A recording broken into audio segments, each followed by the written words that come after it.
Is about you guys, and I don't want it to be about us or anything else. It's about honoring you guys, thanking you guys. I think my mom did a great job of that. Usually what she's saying, I completely agree with.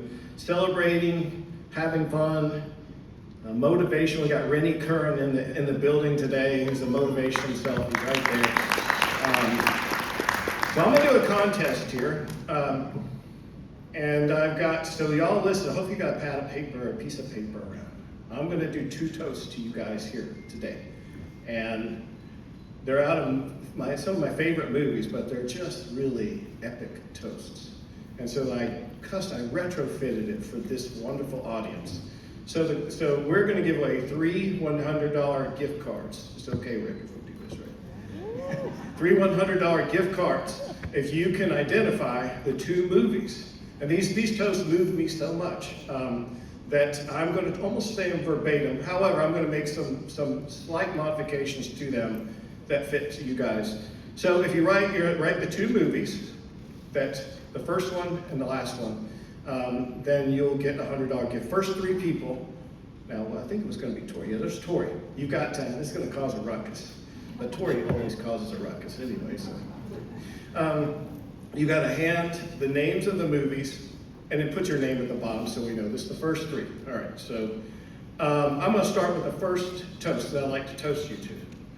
Again, this is almost verbatim out of the movies. I didn't make this up. But what a glorious morning. Every face I see is a memory. It may not be a perfect memory. Together we have been through many ups and downs, but we're all here together, and you're ours. And I say ours because Jamie, my mom, the staff, you're all ours for the moment. But I'm going to break a precedent and tell you my one candle wish. That you would have a life as blessed as ours. Where you can wake up every morning and say, I don't want anything more. 27 years. Don't they go by in a blink of an eye? Does anybody know the quote that comes from, hopefully? Anybody raise your hand if you think you know where it comes from? Yes, great. So that's sincere from my heart to you guys. I was at a leadership meeting. Rick Haas spoke, and I don't know if everybody really loved your speech as much as I do. I may be that I was worthy of being loved, but it really hit my heart so much. And you don't know how much you move people with a speech, but it really pertains to my mom and I, and a lot of these people, such as Sharon. Sharon and I had a moment this morning because I now realize she's been with us 35 years with us. Because she was there in 9/11 when the towers were coming down. We were there together. I was teaching a class at the moment. And I abruptly stopped the class. I said, I can't do this because the information was kind of flowing in.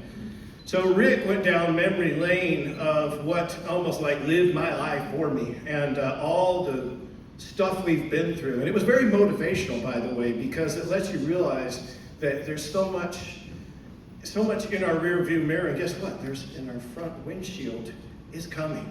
We don't know what it is, but it's coming. But we have faced it down. And I'll kind of go over some of these things. And I'm going to write a book. I'm going to co-author it with Rick Haas, because he did an amazing job chronicling all the things. Katrina, he was like right there in Katrina. And then that was the year 5 hurricanes came through.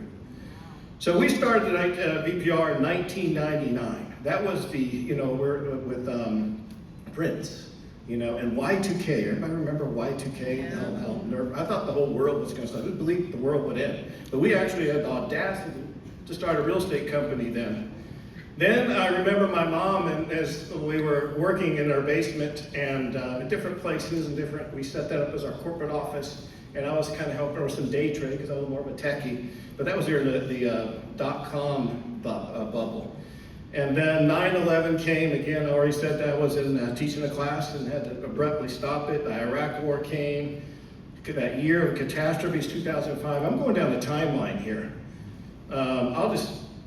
What we went through, the financial crisis. They call it the Great Recession. We'll go down as the Great Recession, and that's 2008. We started in 1990. Every year, there's something like this. And I'm going to stop there. Diving into the earthquakes, the Japan, the tsunamis, the debt crisis, COVID. Anybody remember COVID?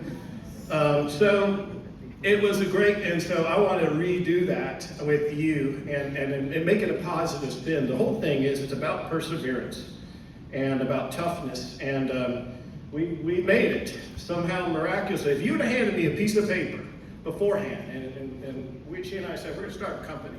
I go, well, before you do this, I might want to let you know some of the stuff that's going on. And if we look at this 4-page list of all this stuff in our, would we start the company? No, we would not. I'll tell you that now we probably would. I don't know, but all right. So that's it. I guess if there's a theme, there's about perseverance. Is that y'all are tough customers. My mom said it best, and we cheer. I wanted to have something to cheer here because I'm doing a toast, so you need to have a cheer. So here's to your toughness, your perseverance that you bring to this every single day. Thank you. We got the president of the United Real Estate. Thank you. All right. So I'm going to get to my final toast here. This is called Life is a Storm. Does anybody know this one? Man, I thought half this audience, I thought it'd be like, maybe nobody knows these movies. But life is a storm, my friends. One moment you bask in the sunlight, and the next you're shattered on the rocks. What makes you an elite real estate agent is what you do when the storm comes. You must look into that storm and shout, do your worst, for I will do mine. Then the fates will know you as we know you, as the legendary agents that you are. Cheers. Now I get to